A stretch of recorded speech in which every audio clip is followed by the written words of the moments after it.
أعوذ بالله من الشيطان الرجيم. بسم الله الرحمن الرحيم. الحمد لله والصلاة والسلام على أشرف رسل الله سيدنا وحبيبنا ومولانا ومصطفانا محمد بن عبد الله وعلى آله وصحبه ومن والاه. أرجو فولون أترجى فنبوة محمد صلى الله عليه وسلم أترجى بكنا هم رأينا وصحابة ربما وفاوة وتلو مولانا الشيخ كمال الدين الأدبي رحمه الله، بابا يوسف اللبجي رحمه الله، أبو أكبر قدومة رحمه الله، تفضل فاقبا مولانا الشيخ آدم عبد الله الإلوي رحمه الله. gbogbo bàbá yányán àwọn àgbà àfà kọ́lọ́n dákun kí Ọlọ́run bá wa kẹ́ wọn, kí ó san wọ́n lẹ́san dáadáa fún iṣẹ́ tí wọ́n ṣe níbi ẹ̀sìn, níbi ìmọ̀ ẹ̀sìn tó jásí pé tí wọ́n fi ayé wọn náà. Náà fídíò yìí ó fẹ́ clear nǹkan méjì pé átíkù tó jáde nípa ọ̀rọ̀ Darul Kitabi wa Sunnah harasaha Allah, Ilekewu Darul Kitabi wa Sunnah Ilekewu bàbá Ubandomo Sheikhu Sadanatil Ulama afakumullah nígbà kan bí Ìlọrin. So ńgbà tí ọ̀rọ̀ ṣẹlẹ̀ bó ti ṣẹlẹ̀ níbi nígbọmọ gbogbo tó ṣẹlẹ̀ ohun tí gbogbo wa náà rí ohun, in tí ó ṣe pàtàkì fáwa tí a jẹ́ ọmọ Markaz òun náà ni ká ṣe wádìí gẹ́gẹ́ bí pé ìtajogún ogún kan tá a jẹ lọ́dọ̀ bàbá wa àfà wa ni al-allamatu Sudani al-Sheikh Adam Abdullahi al-Ilori rahimahullahu ta'ala huwa mujaddidu al-islami ìfìyànkún. So n tarí lọ́dọ̀ wọn òun náà ni pé wọn a máa dín nǹkan mọ́lẹ̀ tààrà. So ó sì ṣàǹfààní fún gbogbo àwa yìí, ó ṣàǹfààní fún gbogbo ayé tó fẹ́ mọ̀ nípa ìlú yìí àti ìsìláàmù bí ṣe ń lọ. Ó sì ṣàǹfààní fáwa generation tá ń tẹ̀lé wọn ó ṣàǹfààní fún wa, ó sì ṣàǹfààní fún wa bí ó ti wá máa ṣàǹfààní lọ́nu bí ìrìnlẹ̀. Ó ní káwọn mẹ́ta máa ń kà tí ká sí pé ó ń bẹ nínú síra bàbá náà sí sọ̀rọ̀ yìí. Bàbá dìdí mú wá ń bẹ̀ ní sẹ́mbà pé ìtàn tí bàbá pa sí ibà yìí, ìtàn ìsìláàmù nílẹ̀ Yorùbá yìí ni àti gbogbo àtàwọn àfà sàn-án nílẹ̀ Yorùbá yìí ni bàbá pa síbẹ̀. So bàbá ní ẹgbẹ́ tó ní wọ́n ń yù bàbá ní sáìtì gan, wọ́n kàn nìkan síbẹ̀. Àwọn ìṣẹ̀lẹ̀ tó wá ń ṣẹlẹ̀ yìí wá ń tún ìtumọ̀ orin yẹn fún mi sí gẹ́gẹ́ bó ṣe ń tu fún ní kálukú náà. Ó mà dá kéèyàn dé nǹkan lẹ̀ o. Ìyẹn làwọn náà fi ṣe tàhámúlù wípé bàbá ti dé in tó ń ṣẹlẹ̀ ṣáájú wọn títí dìgbà wọn kalẹ̀. Àwọn tá ń bọ̀ lẹ́yìn náà káwa náà di èyí tá a bá tọ́wọ́ bá ní káyé dè mọ́lẹ̀ ń bẹ̀, káwa náà dé mọ́lẹ̀ mọ́lẹ̀ káyé responsibility wa ni fáwọn tó tún bọ̀ kọ́wọ́ má dàrú. So Islam ò ní tán ilẹ̀ Yorùbá yóò máa lọ sí ní lágbọ́rọ̀ Ọlọ́run. So ọ̀dọ̀ àwọn afọ́ níwádìí Islam ti lo something around 700 years nílẹ̀ Yorùbá yìí tí yóò sì máa wà sí ni, kéwú yóò máa fẹ̀ sí ni, ẹ̀kọ́ Islam yóò máa gbòòrò sí ni lágbọ́rọ̀ Ọlọ́run. So agbọ̀rọ̀ wá dé kíní ẹ̀kalẹ̀ ká má jàǹbá àwọn tí ń bọ̀. Ìta wá nígbà tá ti kú jáde tọ́rọ̀ jáde òun ní pé ẹnu méjì ń sọ̀rọ̀ mórí kọ́mẹ̀ntì kẹtẹ́ nìkan ni how can you tell me that Waziri Markaz taught Ubandomo? How na rahimahumullahu ta'ala wa hafizahumullahu ta'ala, kọ́lọ̀ bá káwọn méjì ní kẹta yìí wọ́n sì bá wa ṣáwọn méjèèjì. Ó ní how now, so ó ń dán lójú pé ṣó possible ṣá lára nǹkan títọ̀ fi dànù. Torí pé ọ̀pọ̀lọpọ̀ àwa ọ̀dọ́, èmi tún ti dàgbà dọ́lẹ̀ mi náà ọ̀dọ́ kékeré, bọ̀tí mi tún ti dàgbà díẹ̀ tẹ́ máa tún láwọn èèyàn lẹ́yìn, àwọn tó ṣe wà lé kéwú, àwọn tó ṣe ń jáde lé kéwú. So tẹ́lá yìí ń bẹ̀rẹ̀ lẹ́nu àwọn ọmọ yẹn rí pé àwọn ọmọ yóò mọ ìwọ̀n mọ tọkọ́ tẹ́ nífà, wọ́n mọ tọkọ́ tẹ́ sọ àwọn tó bá ti ṣe nǹkan tó kọ̀ tóbi wọ́n bí ní pé kò láàfà. Èèyàn kan bẹ wá láyé tí ò láàfà ni, àfà tó bá sọ pé mi ò láàfà sàkámàǹjì ni ó fi jẹun ni, kò sí àfà tí ò láàfà. In tó bá ti lè máa nẹ́nu wa Muhammad sallallahu alaihi wasallam ní àfà, kò sí ẹni tí ò tún láàfà nù, kò sí ẹni kankan tó gbé kéwàá látọ̀run, kò jù bẹ́ẹ̀ lọ. Sọ̀rọ̀ lálẹ́ Sheikh Adam nílé sàbí insanin wala aqilin, a lè pé lọ́mọ ẹ̀dẹ́ ènìyàn, kódà a lè pé lónílà akáyì. Man la ya'i ta'rikha fi sadrihi, ẹni tí ò bá ṣọ́ ìtàn kó mọ ìtàn kó ṣe ńlá akáyì nà kí ń ṣe yàn. Wọ́n ni wà man wa'a akhbara man qablahu, ẹni bá ka ìtàn àwọn tó ti lọ ṣáájú tó jókòó tì tó mójútó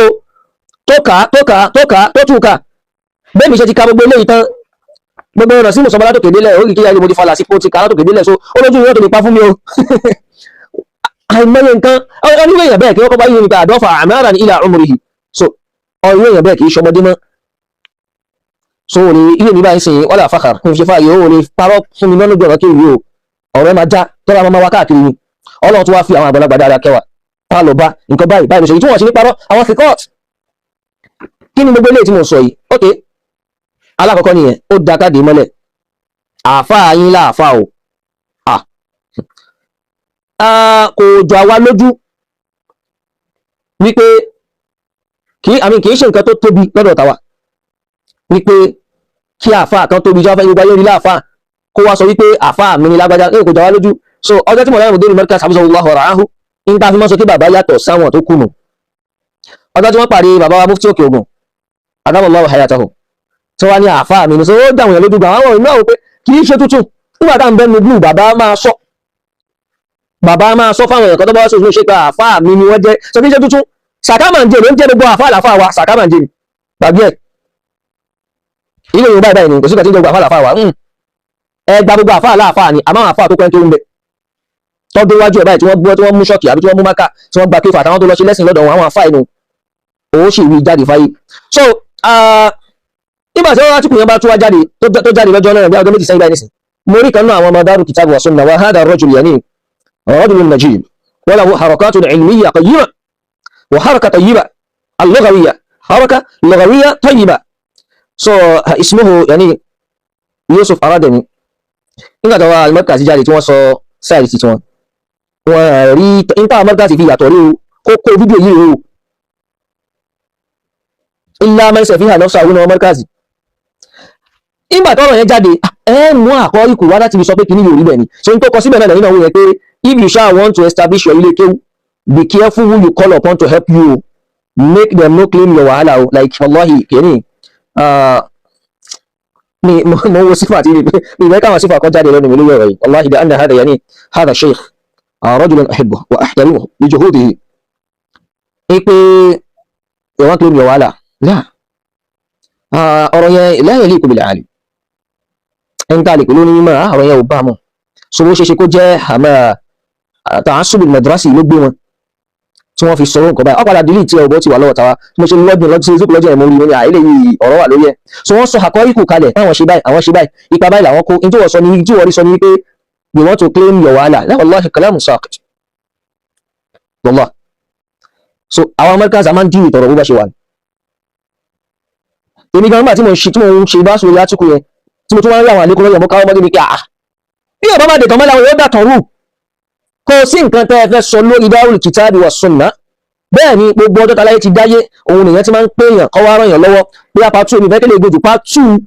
part 2 eléyìí ọ̀rọ̀ kí ló kọ́ bàbá yìí ọba alálùbọ́sà tó ń sọ pa Sheikh Adam pé wọ́n yẹ nígbà tó fẹ́ dá Markaz sílẹ̀ ọwọ́ wà ràn lọ ọwọ́ pe lágbájá ọ pe ẹnìkan kọjọ́ dálẹ̀ wọ̀rọ̀ ló lẹ́wọ̀n àjọṣe kéde má gbòjù. Àmọ́ kí gbogbo èèyàn mọ̀ wípé kò sí bó fẹ́ pa ìtàn Darul Kitabi wa Sunnah harasahallah ìpínlẹ̀ rẹ̀ àṣọ ẹmọ àṣìṣù wọ́n máa dọ̀rọ̀ rú àṣọ ẹmọ àṣìṣù àṣọ ẹni tó ní Markaz ò kílèmù rẹ̀ kò sí tí Markaz fẹ́ fi ṣe tó gbé Markaz ti ní àwọn fòróhùn tó já sí pé ọdún 20 years sísìn Darul Kitabi wa Sunnah ṣe lè bá ní ìṣọ́ Markaz àwọn fòróhùn. So ìyẹn kọ́ lọ́rọ̀ àmọ́ jùhúdù ibi wo bí àfá Yusuf Aradani ṣe sọ wípé somebody want to claim your wàhálà táwọn àfá ọmọ Markaz yìí náà ṣe ń bẹ̀ ṣẹ́ mọ́ fún wọn ṣé wọn lóòótọ́ yín ṣé ìròyìn jáde ṣé mọ́ bẹ́ẹ̀ bẹ́ẹ̀ ló ṣe rí àgbàkọ ẹ̀yà ní ọ̀rọ̀ nínà kò ṣe gbé èyí tẹ̀ ń sọ yẹn lára kò sẹ́ tó kílè mú Darul Kitabi wa Sunnah rárá lákìn àkíkọ̀ tàríkù mọ́ yàní tàríkù kì í ṣe báyìí in tí ẹ sì ń kí ó fún òun náà ní wípé kálí sọ́tọ̀ as-sakitu anil haqqi shaytanun akhras. Ìwọ́n tó wádìí tó mọ̀ ó tọ́ ó wá wí tó ṣe lágbára àti wí tó wá wí nínú agbára àti wí náà ní mídíà tó lọ ṣe fún wa lásìkò yìí. Oníkálùkù ní péjì sí péjì ẹ̀kọ́ orí tiẹ̀ má bú èèyàn má dì fẹ́ẹ̀mù má parọ́ má ríyàn fín má ṣe sóòrò adab sẹ́nì kankan lákìn àkíkọ̀ làkíkọ̀ máa jẹ́. Ṣùgbọ́n ọ̀rọ̀ ṣe yìí nìyẹn o ọ̀rọ̀ pọ̀ gan tí a tún máa mú wa tọ́rọ̀ bá dé bẹ́ẹ̀ kódà átíkò tó jáde nọmba 1 ìyẹn nọmba 2 ti lọ lọ́wọ́ báyìí nọmba 2 ti ń jáde èébú àbí èpè àbí tó wọ tẹ́lẹ̀ sẹ́ni sínú inbox yẹn àbí gbogbo kìnìyẹn yẹn ní ìkójú àkókò jẹ́ nǹkan kan kò nítumọ̀ èyí tó nítumọ̀ ní kó jáde kó ní ìta gbé jáde yẹn ò rí bẹ́ẹ̀ káwọn máa jọ káàmọ̀ ìta yọ ṣùgbọ́n tó kò rí bẹ́ẹ̀ ni káàmọ̀ ìta yọ káàmọ̀ ìta fi kún mú tiẹ̀ wá ká mú tiẹ̀ wá kájọ fi kóra wọn mímọ̀ nìyẹn o mímọ̀ ká ìṣe nínú lẹ́yìn náà nígbẹ̀yìngbẹ̀yìn òun ni pé sórí àìmórí lè ṣe sí gbogbo àyè kò sí bí wọ́n ṣàìmórí sí inú ayé náà tí ó jẹ lọ àmọ́ nínú kéwú tá ń ké yìí tó o bá yọ ṣe nǹkan ní kọ̀rọ̀ Ọlọ́run tú ẹ láṣìírí gbangba kéwú nìyẹn bí kéwú ṣe rí nìyẹn kò nídìí pò nígbà wà ní kéwú ni pé má ṣèbàjẹ́ súnmọ́ kéwú Al-Qur'an tàbí sí tá ń ké yìí tá ń kọ́ àwọn èèyàn yìí táwa náà ń kọ́ yìí táwọn sọ fáráyé yìí tó o bá ti ń ṣèbàjẹ́ látara rẹ̀ pé àwọn fi kéwù yẹn òun fi ṣèbàjẹ́ ni àbó ń ṣe nǹkan kan kọ̀rọ̀ àbáníyàn rẹ̀ ò dá síbi kéwù yẹn wàláhì àṣírí òtù kò sí bó ṣe fẹ́ ṣe àdámọ́tọ́ lọ ń dámọ́ kéwù nù. so ọ̀rọ̀ kéwù dà gẹ́gẹ́ bí àti ẹ́sí pé òun gbogbo ní àyàtọ̀ lọ́sọ̀ kan wallahu mukhrijum ma kuntum taktumun bọ́rọ̀ tó ṣe yìí nìyẹn tẹ́yìn tẹ́ ṣe nípa mẹ́ẹ̀ àwọn gbèjáde káráyé balẹ̀ mà níyàn yín gbogbo tó ń lọ yìí ó tún wá ń tú àṣírí fáwọn èèyàn tó fún wa wò pé àṣebẹ́ nìyí ṣe rí rèé sórí àwọn ọmọ gbẹ́bẹ́ nìyí ṣe rí eléyìí àwọn ọmọ kí lágbàdá báyìí náà tún kọ sórí lágbàdá báyìí náà tún kọ sórí báwọn à ń gbèlé òfin ọ̀rọ̀ pọ̀ wàláhì ọ̀rọ̀ pọ̀ ṣẹ́yìn ẹ̀rọ múdàkì táwà sínú àdáhùn bá pàdé kọ́ kò sí lè kéwú tọ́lọ́hun ò ṣe fún o kò sí lè kéwú tọ́lọ́hun ò ṣe fún òórè àwọn tọ́lọ́hun bá ṣàánú nínú mímọ̀ nínú oríṣiríṣi nǹkan ẹ̀bùn ọ̀tọ̀ọ̀tọ̀ kò sí lè kéwú tọ́lọ́hun ò ṣe fún àmọ́ ó jura wọn lọ tó o bá sì tí nǹkan kan bá ṣe jẹ́ ẹni tó ṣiṣẹ́ òun ni factor behind nǹkan kan ó mọ̀ ọ́ fún ni àmọ́ kò dín náà yìí rẹ̀ wàláhì kò ní lọ lọ́fẹ̀ẹ́ báwo tó dáwà súnà o kódà hìndà mi èmi ò rí ibi tí ẹ ti máa ń ṣe du'a al-iftitahiya yìí so pé wọ́n ṣe du'a al-iftitahi ọkọ̀ pẹ̀lú du'a al-iftitahiya àìpẹ́ ìmọ̀ ẹ̀ṣẹ̀ rí ni mo kọ́ across life kan ó bá yẹ pé báwọn náà ṣe máa ṣe Markaz ní wọ́n wọ́n lè rí náà Markaz bàbá wa káàrí ta máa ń ké bẹ́ẹ̀ náà ni hindamu uniform bẹ́ẹ̀ náà ni ẹjọ́ nǹkan ló àgbẹ̀rìn tó yìí ẹ̀sìn dì náà yìí orí eléyìí o eléyìí tuntun lójú tèmi o wallahi azim so ẹ dákun Markaz kì í bẹ̀rẹ̀ àwọn Markaz ló máa parí ẹ̀ Darul Kitab wa Sunnah à ń káàfà bí 20 à ń káàfà product Markaz bí 20 ẹ̀dẹ̀ ní kò ṣe Markaz àwa ti dè tán ilé ìmọ́lẹ̀ nítorí ọjọ́ iwájú so àwọn tí àtẹ bá ní tó jẹ́ tíra yín tẹ́ fi pàtàn lékéw àbí tẹ́ fi pàtàn muassis ẹ kó jáde káàkà ṣe parọ́ síbẹ̀ ni ẹ kó jáde á sì fi jọra wọn pé báyìí ni wọ́n wí ọ́n ní báyìí ni èwo ló jẹ́ ní méjèèjì á sì jọ ọlọ́ kó dìjà kó fa wàhálà kó bẹ́ẹ̀ pé kódà kò fa àníyàn burúkú sẹ́nì kankan.